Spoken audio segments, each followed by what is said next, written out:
జై శ్రీమన్నారాయణ. ఈరోజు మనం ధర్మపదం గ్రంథములోని చాప్టర్ 3 శ్రీమద్ రామాయణం యుద్ధకాండ విభాగము 81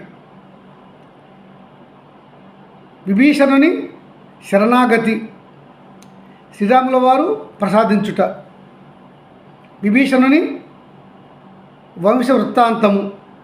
ఇందులో మనకి మహర్షి చాలా బాగుగా వివరించారు.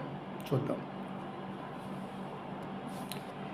తన అన్న రావణుని ద్వారా బయటకు నెట్టివేయబడినటువంటి రావణుని చిన్న తమ్ముడు విభీషణుడు, అతని అనుచరులైన 4 మంత్రులు ఆకాశ మార్గమున లంకలోకి వచ్చి ఉన్నటువంటి శ్రీరాముని అతని పరివారాన్ని చూశారు. శ్రీరాముని దగ్గరగా వచ్చి ఆకాశంలో ఉండి శ్రీరామునికి నమస్కరించి, శ్రీరామ శరణు శరణు శరణు అని అన్నాడు విభీషణుడు. శ్రీరాముల వారు పైకి చూసి, ఎవరు మీరు? ఆకాశంలో నుండి నా పేరు ఉచ్చరించి శరణు శరణు శరణు అని 3 సార్లు అన్నారు అని అడిగాడు రాముడు. విభీషణుడు చెప్తున్నాడు, ప్రభు, నా పేరు విభీషణుడు. నేను లంకాధిపతి రావణుని చిన్న తమ్ముడిని. నాకు తమరు శరణు ప్రసాదించమని ప్రార్థిస్తున్నాను అని అడిగారు. అనగానే పక్కన ఉన్నటువంటి లక్ష్మణ స్వామి వారు అంటున్నారు, అన్న, ఈతడు మన శత్రువు రావణునికి సోదరుడు. ఈ రాక్షసులు బహు క్రూరకర్ములు. వీరికి ధర్మము తెలియదు. వీరు మాయావులు. కనుక ఈతనికి శరణు ప్రసాదించుట మంచిది కాదు అని అంటాడు లక్ష్మణుడు. అలాగనే అంటాడు సుగ్రీవుడు కూడా. అలాగనే ఇతరులందరూ అంటారు.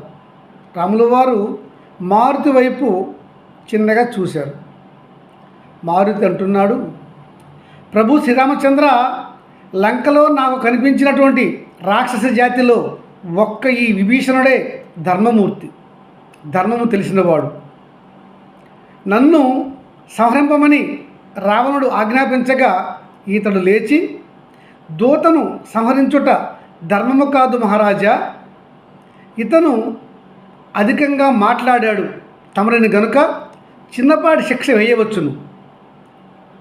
అవసరమైతే అంగచ్ఛేదము కానీ కొడా దెబ్బలు కానీ వాతలు కానీ పెట్టవచ్చును. కానీ ప్రాణహాని చేయటం ధర్మంగా ఏ ధర్మశాస్త్రము చెప్పలేదు అని వచించిన వారు ఈయనే. కనుక ఇతను ధర్మము తెలిసినవాడు అని అంటాడు. ఆ విభీషణునికి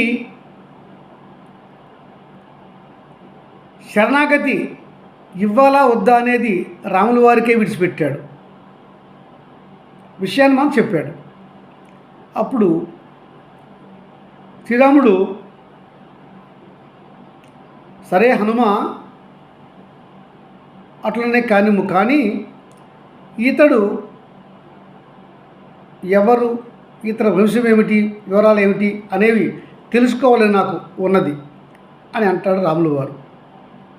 అనేసరికి విభీషణుడు అంటాడు, శ్రీరామచంద్ర, నేను అధర్మపరుడిని కాను, అసత్యము నేను ఆడను, హింసను నేను నమ్మి జీవించను, నాకు హింస ఇష్టపడదు. నేను ఒక నీచ కుల సంజాతుడును కాను. నేను బ్రహ్మమానస పుత్రులు 7గురిలో ఒకరైనటువంటి మా తాత బ్రహ్మకు పుత్రులు ఎవరందువా? మరీచి, అత్రి, అంగిరస్సు, పులస్త్యుడు, పులహుడు, క్రతువు, వశిష్ఠుడు. మా తాత పులస్త్యుడు వశిష్ఠ మనుముడు అగు పరాశరునికి కూడా గురువు. పరాశరునికి మా తాతయే విష్ణు పురాణాన్ని బోధించాడు.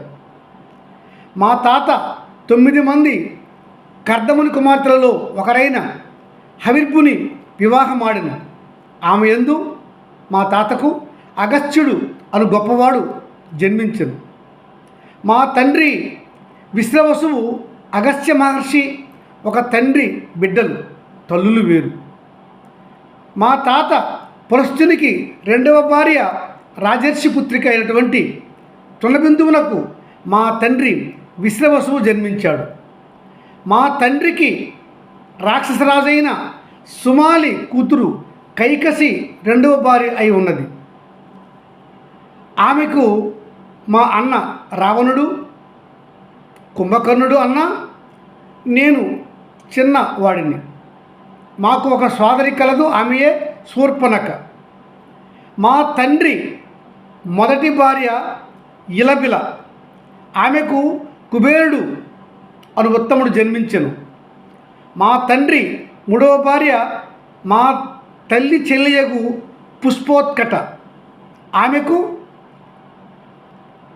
మహోదరుడు మహాపార్శ్వుడు జన్మించారు. నా తండ్రికి నాలుగవ భార్య మా తల్లి రెండవ చెల్లియగు రాక అను ఆమెకు కరుడు, దూషణుడు, త్రిశిరుడు జన్మించారు. మీ అందరం కూడా ఒకే తండ్రి బిడ్డలము, తల్లులు వేరు. మా తల్లికి తండ్రి లేదా సుమాలి, అతనిని సుందుడు అని కూడా అందురు. తల్లి కేతుమతి లేదా తాటకి అని కూడా అందురు.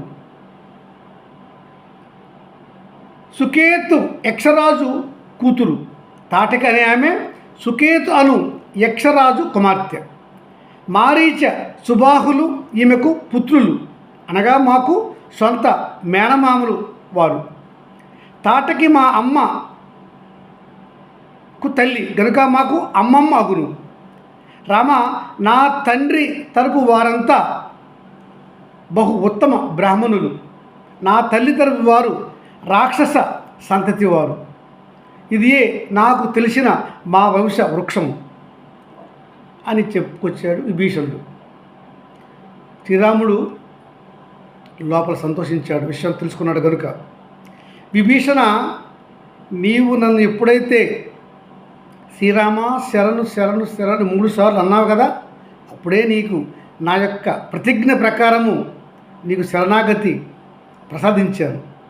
నీకు అవి అప్పుడే ఇచ్చేసాను.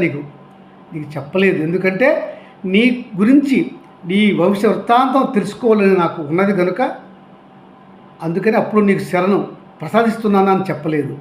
ఇప్పుడు నువ్వు చెప్పావు నీ వంశవృక్షం గురించి, నాకు చాలా సంతోషంగా ఉన్నది. నిజానికి నాకున్న ప్రతిజ్ఞ ప్రకారం ఆనాడే నీకు ఇచ్చాను శరణు. నీవు నాకు శత్రువువా మిత్రుడువా అని నేను నా ప్రతిజ్ఞ ప్రకారం ఆలోచించను. నాకు ఎవరైతే శరణు అన్నారో వారికి నేను శరణాగతి తప్పక ఇస్తాను. అది నా యొక్క ప్రతిజ్ఞ. రమ్ము, కిందికి దిగిరమ్ము. మీ 5గురు భయపడవలసిన అవసరమే లేదు, మీరు నాకు మిత్రులు. రమ్ము రమ్ము అని రాముల వారు చెప్పాడు. చాలా సంతోషించాడు విభీషణుడు. అంటాడు అతను, శ్రీరామ, మహాత్ముడైన కుబేరుడు నాకు పెద్దన్నయ్య. అలాగే వారితో పాటు పరమ శివభక్తుడు, సర్వ వేదాలను నేర్చిన సకల ధర్మాలను తెలిసినవాడు, బ్రహ్మ వరప్రసాది అయిన రావణుడు దుష్టుడు. తెలివితేటలు ధర్మములు తెలుసు, వేదములు చదివాడు, కానీ అతనికి దుర్మార్గత్వం పోలేదు. అతడు నాకు అన్న, అతనికి నేను 2వ తమ్ముడిని. రావణుడు అన్నీ తెలిసిన మూర్ఖుడు, దుర్మార్గుడు, స్త్రీలోలుడు. విశ్వంలో ఉన్న అద్భుత వస్తువులన్నీ కూడా తనకే కావాలి, తన మందిరంలో ఉండాలి అని అనుకునే దుష్ట ఆలోచనాపరుడు, అధర్మపరుడు. అతడు నన్ను లంక నుంచి వెడలగొట్టాడు. ఇందులో నా తప్పు ఏమీ లేదు. నేను ధర్మములు చెప్పి తిని, అంతే నా తప్పు. ధర్మం మాట్లాడటం కూడా అతనికి ఇష్టపడదు. అందుకనే నా బుద్ధిహితను అతడు నమ్మక నన్ను వెడలగొట్టాడు. శ్రీరామ, నేను నా తండ్రి తాతల ధర్మ ప్రవర్తనను అలవరుచుకుని ఉన్నాను. నేను అధర్మము చేయను, అసత్యము ఆడను, హింసను ఎప్పుడు కూడా నేను అలవర్చుకోను. హింసకు నేను వ్యతిరేకిని. నేను ఒక కార్యము నిర్వర్తించవలసి వచ్చినప్పుడు ఆ కార్య లక్ష్యం ఏమిటి, అది ధర్మబద్ధమా కాదా అని ఆలోచించి ఆ కార్యాన్ని నేను ధర్మంగా ఉంటేనే చేస్తాను, కాకపోతే చేయను. విశ్వంలోని ప్రాణులకు కళ్యాణ కారణమని తెలిసినప్పుడు ఇతర ధర్మాలు కూడా బాగుగా లబ్ధి పొందని తేలినప్పుడు నేను అట్టి కార్యాలు ధర్మబద్ధంగా ఉంటాయి గనుక నేను చేస్తాను. కానీ ధర్మబద్ధం లేని కార్యాలను ఎన్నడూ చేయను. ఇతరులకు హాని లేని కార్యక్రమాలే చేస్తుంటాను, అసత్యాలు ఆడను.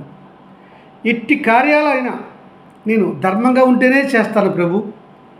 ప్రాణాలైనా ఇస్తాను, కానీ అధర్మాలు నేను చేయను. నేను స్వార్థ చింతన చేయువాడిని కాను. ధర్మమే ముఖ్యం అనే నమ్మేవాడిని నేను ప్రభు, నన్ను నమ్ము, విశ్వసించుము అని అంటాడు విభీషణుడు. శ్రీరాముడు, మిత్రమా, నీవు నాకు నేటి నుంచి సుగ్రీవుని వలె పరమమిత్రుడివి. నీవు క్షమంగా ఉండు, నీకు ఎట్టి హాని జరగదు. నేను నీకు రక్ష ఇస్తున్నాను, హామీ ఇస్తున్నాను, రమ్ము అను ఆలింగనం చేసుకుంటాడు శ్రీరాముల వారు విభీషణుల వారిని. జై శ్రీమన్నారాయణ.